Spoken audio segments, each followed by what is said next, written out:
Okay, so I'm Rebecca Freeman, and I'm in the Department of Earth and Environmental Sciences, which is the department that we used to call the geology department. And so I started off my career teaching at the university level at an elite private university, Tulane University in New Orleans.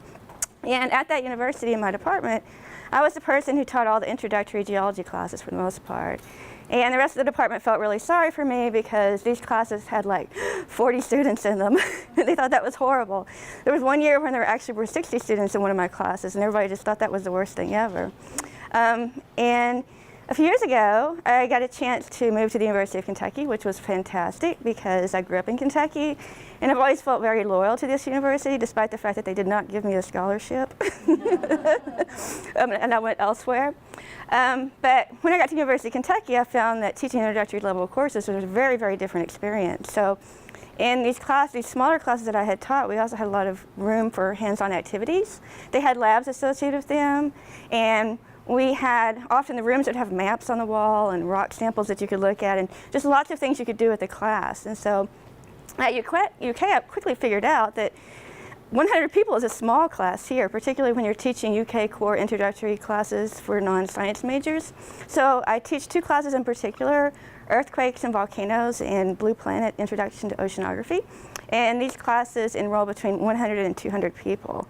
So they're taught in big auditoriums, fixed chairs, tiny little desks. Other challenge is that these are all topics that most students in Kentucky have very little experience with. A lot of them haven't even been to the ocean. They've never experienced an earthquake for the most part, and most of them have not been to a volcano. So we're talking about these things that they don't really have a lot of familiarity with. And I wanted to keep the sort of hands-on aspects of the classes intact. And so the thing that I really hit on was that we don't have like rocks and maps and lab equipment and stuff like that, but we do have technology. The students adore playing with their technology during class. So I designed a series of online exercises for both of those classes that take advantage of Google Earth and Google Earth Street View. When we think about this technology, we mostly think about looking and see what our house looks like from space, and then maybe using Street View to see what our house looks like from the street.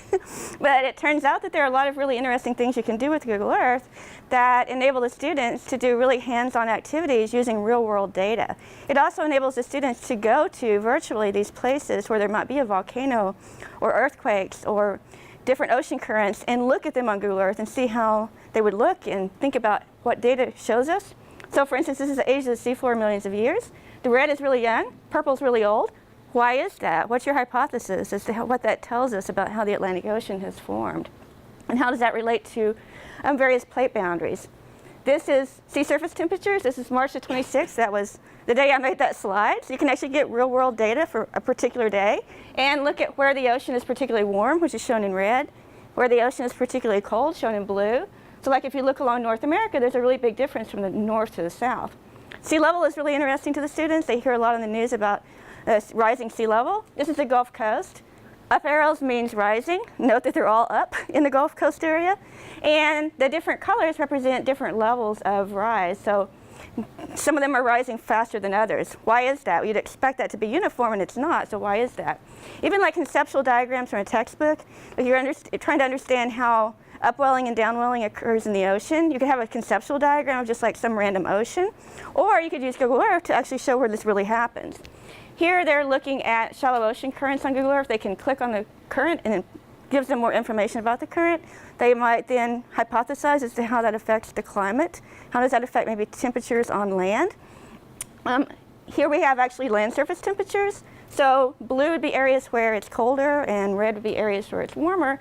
And so the students might see that in areas where we have warm currents coming from the equator towards the north, in the northern hemisphere, that we might also have that same type of temperature range on land. So we can tie those things together. This is chlorophyll A from December of 2015.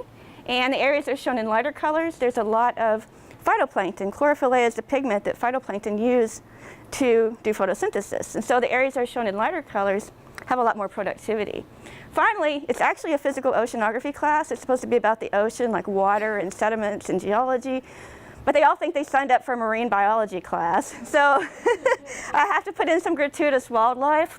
So we can use Google Earth to find out where there might be endangered dolphins The Google Earth Street View aspect of it is really cool. They can dive virtually to a coral reef and they can look around, they can pan around, and they can zoom in and out and look at different corals and fish and things like that.